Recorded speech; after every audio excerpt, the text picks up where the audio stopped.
नारे रिसालत मसलक आला हजरत उलमाए अहले सुन्नत। सुभान अल्लाह अल्लाह। ये बच्चे जो आज फारिग हो रहे हैं हिफ्ज़ कुरान की मुकम्मल दौलत हासिल करने के बाद जिनकी आज दस्तार बंदी है, आप देखें अल्लाह तबारक व तआला की फितरत खुदाबंदी है। रब्बे करीम दुनिया को उजाला देता है मगर मजाज सूरज को बना रखा है। हकीकत में दुनिया को रोशन करने वाला रब है मगर उसकी अता से मजाज सूरज है। बंदों को रोशनी देता है, दुनिया को उजाला देता है, जरिया सूरज है। दुनिया को चांदनी मिलती है, जरिया चांद है।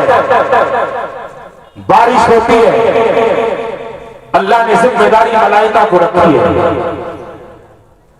अपने बंदों की हिफाजत के लिए अल्लाह ने हवा को रखा है। हवा के जरिए बंदा, दरख्त, शजर ये तमाम तर ऑक्सीजन लेते हैं। जरिया अल्लाह ने हवा को बनाया है। रब का ऐलान है, ये कुरान हमने उतारा है और हम ही इसकी हिफाजत। आप देखें फितरत खुदाबंदी, अल्लाह तबारक व तआला का ऐलान है, कुरान हमने उतारा, हिफाजत भी हम ही करेंगे, हिफाजत भी हम ही करेंगे। लाखों सलाम, हजारों मुबारकबाद इन तमाम पर हुफाज को कि अल्लाह तबारक व तआला ने कुरान की हिफाजत का जिम्मा किसी और को नहीं दिया। कुरान की हिफाजत का जिम्मा अगर अल्लाह ने दिया है तो इन मुबारक हाफिजों को दिया है, इनके नाजुक सीनों को अता फरमाया। बेशक बहुत अच्छे। आज अल्लाह तबारक व तआला हमें और आपको माल दे तो दिमाग में बात आती है इसकी हिफाजत के लिए लॉकर खरीदो। बड़े बड़े उद्योगपति बैंकों में लॉकर खरीदते हैं, तिजोरियों में सोना चांदी रखते हैं। क्यों? अगर पूछोगे तो कहेंगे कि हमारे पास माल है, माल की हिफाजत के लिए लॉकर चाहिए, माल की हिफाजत के लिए तिजोरी चाहिए, माल की हिफाजत के लिए हिफाजत खाना चाहिए, तभी तो माल की हिफाजत होगी। न्यास करो पर इन हाफिजों के मुबारक सीनों पर जितना फख्र करना चाहो करो, जितने सलाम भेजना चाहो भेजो, जितनी मुबारकबादियां देना चाहो दो। कुरान की हिफाजत का जिम्मा अल्लाह ने तिजोरियों को नहीं दिया, कायनात की किसी और चीज को नहीं दिया है, बल्कि कुरान की हिफाजत की जिम्मेदारी अल्लाह ने अता फरमाई है। तो इन हाफिजों को नाजुक सीनों को अता फरमाया। सुभान अल्लाह, सुभान अल्लाह, सुभान अल्लाह। बहुत अच्छे। इन हाफिजों के नाजुक सीनों को बहुत अच्छे। मैं नाजुक इसलिए कह रहा हूँ, कुरान का ऐलान है। जो आयत मैंने खुतबे के दौरान तिलावत की है, मेरा रब फरमाता है लौ अंज़लना हाज़ा कुरान अला जबल, अगर हम इस कुरान को किसी पहाड़ पे उतार देते, किसी पहाड़ पे उतार देते, लरअयतहु खश्यअत मुतसद्दिअन मिन खश्यतिल्लाह, तो जरूर तुम देखते कि पहाड़ खौफ इलाही से रेजा रेजा हो जाता। बोलो यार, बात समझ में आ रही है? नहीं आ रही है तो खत्म कर दो। आ रही है समझ में? जरा हाथ उठा के बोले कितनों की समझ में नहीं आ रही? माशाअल्लाह सबके आ रही है, तो जरा बोलते रहे। इन उलमाए किराम के चेहरों की ज़ियारत करते रहे। अभी से आप शख्स पड़ जाएंगे तो आगे तो अभी बहुत कुछ सफर बाकी है। बाबा जो बुलंद दुरूद पाक पढ़ी, अल्लाहुम्मा सल्ली अला सय्यिदिना मौलाना मुहम्मद व आलिहि वसल्लम सल्लल्लाहु अलैहि वसल्लम।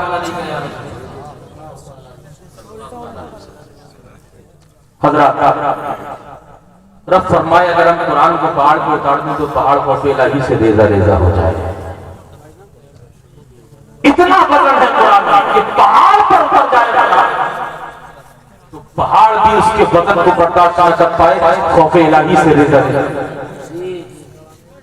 मगर हैरत में ज़हन उस वक्त हो जाता है कि कुरान पहाड़ पे जाए तो पहाड़ रेजा रेजा हो, मगर यही कुरान एक छोटे से बच्चे के सीने में आए तो हाफिज का सीना पहले से और ज्यादा मजबूत हो जाएगा।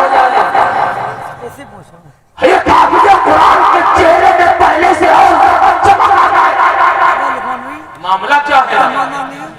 तेरा कुरान तो बड़ा वजनी है, तेरा कलाम तो बड़ा वजनदार है, इतना अहम है, इतना वजनी है कि पहाड़ पे जाए तो रेता रेता हो जाए, हाफिज के सीने में आए तो हाफिज का सीना और मजबूत हो जाए, इसका चेहरा और ताकतवर हो जाए और चमकदार बन जाए। जानते हो वजह क्या है? ये असातिज़ा किराम हजरत कारी अब्दुल मुत्तलिब साहब, हजरत कारी गुलाम नबी साहब के बिला दीगर असातिज़ा दारुल उलूम कादरिया चिश्तिया या जिस जगह के भी इदारे के असातिज़ा हो, एक बच्चा जब हाफिज़ कुरान होता है तो उसके घर वाले असातिज़ा के एहतराम में बहुत कुछ खिदमत पेश करते हैं। क्यों? इसलिए कि वो जानते हैं असातिज़ा की दरसगाही का वो फायदा है कि 2 साल में, 2.5 साल में, 3 साल में, और कुछ बच्चे तो इतने कभी जहन होते हैं कि वो 7-8 महीने, साल भर ही में हाफिज़ कुरान बन जाते हैं। ये अल्लाह की अता है, ये अल्लाह की अता है। जिस इमाम के नाम से कॉन्फ्रेंस कर रहे हैं, इमाम अहमद रज़ा कॉन्फ्रेंस, दुनिया के मजबूत तरीन दिमागों को देखा है, दुनिया के बड़े बड़े कबीर लोगों को देखा है, कुरान पाक को अपने सीने में उतारने के लिए वक्त चाहिए, कम से कम 1.5 साल, ज्यादा से ज्यादा 2.5-3-4 साल, जैसा भी जिसका दिमाग हो।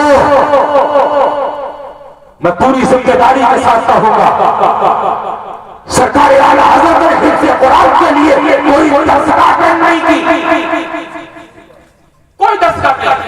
इफ्तार किया, मगरिब की नमाज से फरागत पाई, कुछ देर आराम किया, उसी आराम में या तो कोई तिलावत करता, आप समाअत करते, या आप ही नज़रसानी करते, और जितना तिलावत करते मगरिब और इशा के दरमियान मुसल्ले इमामत पे खड़े होकर उतना ही सुना दिया करते। बोले इमाम के नाम पे सुभान अल्लाह। इसलिए जिम्मेदारी के साथ कहूंगा, अगर कोई इदारे से फारिग हो जाए, कुरान को अपने सीने में उतारे, तो आप कहते हो ये हाफिज़ इकराम साहिब है, ये हजरत हाफिज़ इकराम साहिब है, ये हजरत हाफिज़ साहिब साहिब है, ये हजरत हाफिज़ इनायत साहिब है, ये हजरत हाफिज़ अब्दुल मुत्तलिब साहिब है। गोया जो 2.5-3 साल में कुरान को अपने सीने में उतारे, जमाना उसे हजरत कहता है, हजरत। क्या बात है, बहुत खूब। जो 2.5-3 साल में कुरान को सीने में उतार ले, जमाना उसे हजरत कहता है। इमाम अहमद रज़ा की शान ये है कि 10 में नहीं, 2.5-3 साल में नहीं, बल्कि 27वीं शक्ल कुरान अज़ीज़ को मुकम्मल फरमाकर आपने ये बता दिया कि मैंने कुरान 2.5-3 साल में नहीं, मैंने 27 दिन में भी नहीं। अरे मगरिब और इशा के दरमियान कितना टाइम मिलता है, रोजेदार को इफ्तार किया, नमाज से फरागत, और नमाज भी हमारी तुम्हारी वाली नहीं, नमाज भी आला हज़रत वाली नमाज है। नमाज से फरागत के बाद आराम के उस समय में चंद नमाज में जो भी कुरान की तिलावत की है समाज की, उतना ही मुसल्ले इमामत में खड़े होकर सुना दिया। कसम रब्बे काबा की पूरी जिम्मेदारी के साथ कहूंगा कि 2.5-3 साल में कुरान को अपने सीने में उतार ले, उसे हजरत कहा जाता है। और जो सिर्फ 27 घंटों में कुरान को अपने सीने में उतार ले जाए, उसी को आला हज़रत कहता है। नारे तकबीर, नारे रिसालत, मसलके आला हज़रत, उलमाए अहले सुन्नत, सुभान अल्लाह। ये हमारे हुफ़ाज़ किराम जानते हैं, ये 27 घंटे भी मैंने बहुत ज्यादा बोल दिए, वरना एक हाफिज को एक पारा पढ़ने में कितना वक्त लगता है। मेरी नाक़िस मालूमात के मुताबिक 17-18 मिनट काफी होते हैं कि मयाना रबी के साथ पढ़ने, जो तिलावत समझ में आए। ये मिनिमम है, मैक्सिमम 18-22-24-25 मिनट हो जाए तो बहुत खुशहाली के साथ, मुकम्मल रियायत के साथ। फिर भी कितना ही बढ़ा दो, इसमें से और घंटा, आधा घंटा रह जाएगा। 27 भी मैंने बहुत ज्यादा बोले हैं। इसीलिए हम कहते हैं आज इमाम अहले सुन्नत की अजमत से चिढ़ने वालों और अपने आप को हाफ़िज़ कुरान बताने वालों, आलिम दीन, मुफ्ती शरअ बताने वालों, तुम इमाम अहमद रज़ा की बराबरी करते हो, और जिस इमाम की बराबरी तुम हिफ्ज़ में ना कर पाए, उस इमाम की बराबरी तुम इल्म कुरान को सीने में उतारते उसी आला